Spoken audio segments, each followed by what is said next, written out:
Yeah, so this is the songs that built me, and this entire premise comes from, oddly enough, a Miranda Lambert song called "The House That Built Me," and I took liberties with the chorus of that song, and have kind of turned it into, instead of the house that built me, it's the songs that built me. And today I'm happy to have Jason Singer, aka Michigander, here to talk through some songs that built him. Yeah. What's up? Not much, man. How are things been good for you? Things are great. Yeah, I'm taking like an internet break, I and respect it. it's been very healthy.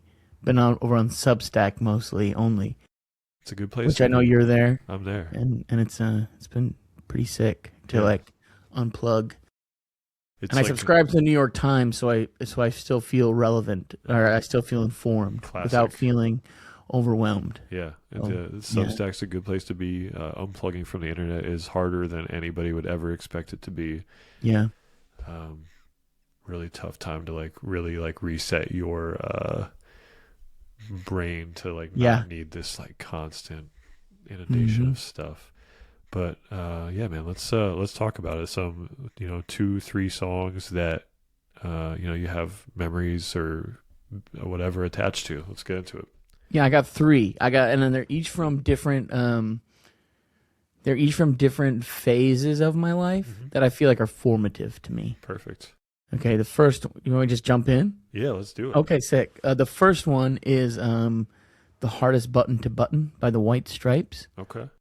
This song was like the first riff I learned on guitar, like where I felt like, oh, I could be a guitar player. Still trying to figure that out. But my friend's older brother, we would like go jam at his house, and I'm talking about like we were probably like eighth grade, ninth grade, Yeah. and we would go maybe younger. I don't even remember, but a long time ago.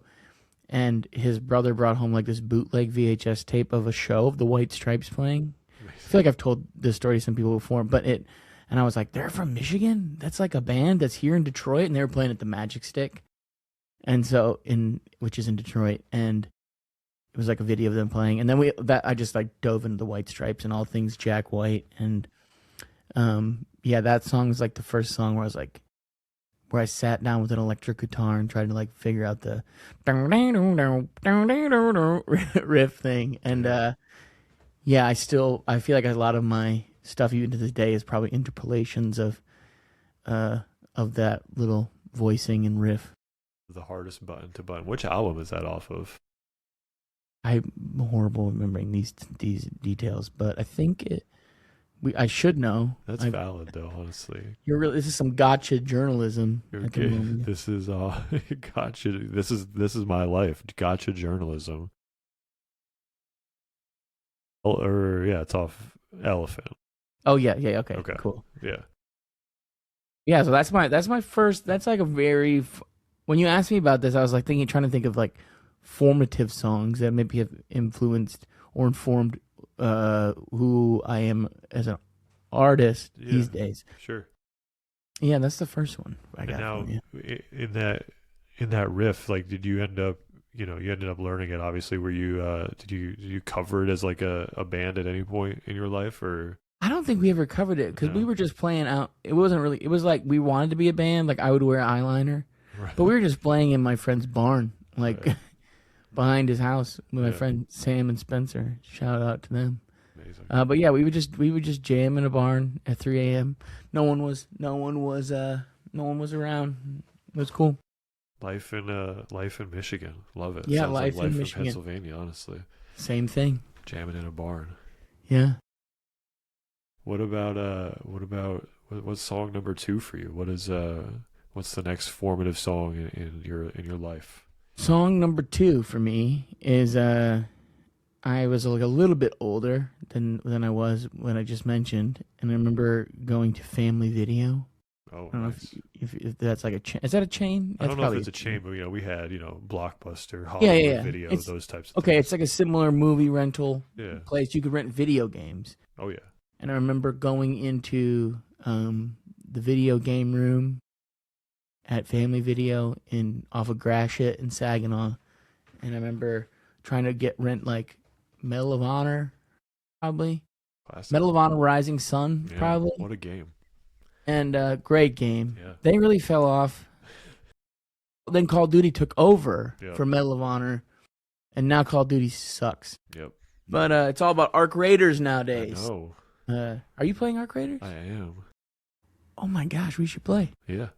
Okay, are you a rat? No. Okay, I'm not Nice either guy, sometimes. Okay, so I'm in the video rental store, and they would play music videos on the TVs Yeah. amongst commercials, and they played this. They played a song called "Talk" by Coldplay, and they were showing the music video. And it's actually like they actually, I guess, sampled Kraftwerk, which is a band, like an electronic band. And I remember watching that video and hearing that riff and being like, "What is this?" And then I went to the library and rented the CD X and Y, and like really got into Coldplay. And like those first 3 albums, I just could not stop listening to. And then they were my first real concert. Seeing Coldplay in Detroit. And that was yeah, I mean that band's very informative to me. I don't love all the new stuff they're making, but good for them. And the tunes are I mean, like the tunes are undeniable. Like people hearing Yellow and Clocks even and stuff like that. I think that record and that time was very informative to me. Yeah, we had attached to the Hollywood video, we had a thing called Game Crazy. That's where you got all the video game rentals. Was it owned by Blockbuster? Probably. Probably, yeah. Something It was like that, it was yeah. in this literally like you walked in the Blockbuster door to get to this place. So Okay, yeah. it was. I don't remember any like them playing any music videos or things like that. But I guess what about? I mean, what about Talk in general? You know, was it just the fact that you kind of saw it at this moment in life, and it kind of struck a chord, or? Yeah, I think music for me is pretty different than I think maybe a lot of people my age, because like I grew up, my parents didn't really listen to music. My parents listened to like the local Christian radio station. Whether they liked it or not, they probably just thought this is good for my kids to hear. Good wholesome music. Yeah, and so whenever I heard, but they had like a James Taylor cassette, and they had like a Bob Dylan, like they just had some random stuff that I remember listening to. But all my music discovery was from me and my friends. Like there was no like older brother or parents, so it was like going to the library and like renting CDs and listening to them, or like hearing them out in public. There was no Shazam, so it was like the little text next to the video up at the top would tell you like what you're listening to. Yeah, I don't know. It was just something about the guitars. They kind of felt like, I don't know. I just never heard anything like that at the time. Yeah, and it just all felt like bombastic and timeless. Yeah, it's. I think kids. I mean, don't are not going to remember the times like. I remember growing up, you'd have to watch almost like the entire music video to understand. Like, if you didn't know what song it was, you'd have to wait till the end when they like rolled the credits of who was on the song. Like, because didn't they used to like show it at the beginning and then it would fade in at the end too? Right. Yeah. Okay. 100%. Yeah. Okay. And like, I never had the library music experience. I suppose not until college. Oddly enough, I was just like ripping it off LimeWire and stuff like that when I was a kid. So never was at the local library. Not that I think they would have a whole lot because of the size of the town I grew up in, but yeah, I grew up in a small town. They just had like the CD section. We're like working on my new album and like the rollout and stuff. And I'm thinking, I was like, can we put my record in like every library? So we're like trying to figure that out. That'd be sweet. The next run of things. Because like there's like this like turn to that, isn't there? Like this like turn back to, turn away from this whole absorption of every possible piece of music as possible, and people trying to be a little more attentive about the listening experience. So that's I like that actually. Do you feel that way? I feel like people are kind of getting. Maybe because I'm just doing it and I'm just noticing it. It's like when you buy a certain car, you see that car. Uh-huh. But I'm noticing people are kind of pulling away from the internet more and more into like finding like their people, like specifically their voices and their creators that they like, and then, you know, and not just mindlessly scrolling, which has its pros and cons for what we do. But Sure. Yeah, um, I do think there's a push to it for sure. I feel like, and again, maybe you're right. Maybe it's just like I see a car, there's my car. But yeah, I feel like people are trying to be more purposeful about their mm, time on the internet, and that, yeah, you know, you're right. It's both good and bad in terms of different things, I suppose. yeah, But what about the last third informative song? Uh, yeah. Well, I remember like being a little older, like in high school, and hearing about a band called The National, and then I think the first record of theirs that came out when I was able to buy a record was probably 2013. It was a record called Trouble Will Find Me. I remember putting that CD in my CD player, and I remember listening to that CD it was the only thing I would listen to when I drove, and I just would drive a lot. So it's just like over and over listening to this record, and the song Don't Swallow the Cap, which I think is track 3, is like the song that just like something about that just like put me in a trance and got me really into what that band is about. And now they're my favorite band nowadays.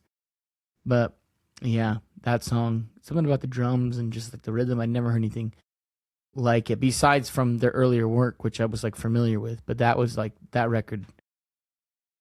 record changed a lot of my thinking about music in general. yeah. What does hearing that song now take you back to like a specific Yeah, place and time?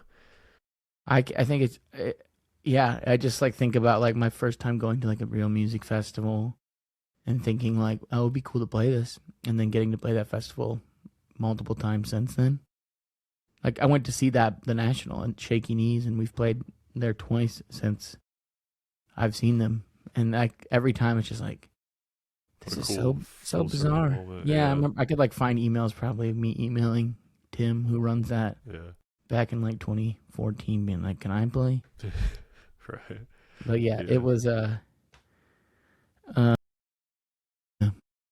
Amazing. That's like such a. I had a small full circle moment with that. Like I was so my first was like sheltered in terms of seeing music live. mm, Like my parents, you know, not the like, never really went to concerts, and we, you know, not that they could afford to send me or would afford to send me to anything. So I didn't really experience concerts or festivals. So I was in college, and you know, I spent a lot of time going to a festival in Michigan, Electric Forest, and then this past year was like super sweet to have them like kind of invite me out to be at the festival. It was like a cool full yeah, circle spot for me, you know, as somebody who doesn't. Force fam, dude. Yeah, I Yeah. went there, geez, probably like I was there 5 years before, Wow. like 5 years in a row I went. That's how like much I had enjoyed this place, and to go back this past summer was really like a surreal experience for sure. Yeah, I think we got to play that one in 2021. It's cool. It's a cool It's place. not like the type of music that I typically would listen to, but Yeah, it is becoming pretty eclectic, it and is. it's like the coolest it's one of the coolest festivals I've ever been to. Yeah, Like it's just so bizarre and like in the woods, yeah, and like the stages are cool, and it's like they really care about the experience and the details. It's not just like sponsored by Budweiser. You know, it's just like it's cool. It's like a yeah, cool festival, and the yeah, artists all like hang out. So yeah, yeah. It's a good time. Well, man, I appreciate you taking time out of your day, 15 minutes less, or of 3 songs that formed or are informative to, you know, the music you make, the artist you are, and appreciate spending time with you. yeah, dude, it's great to see you as Yeah, always. you too, man.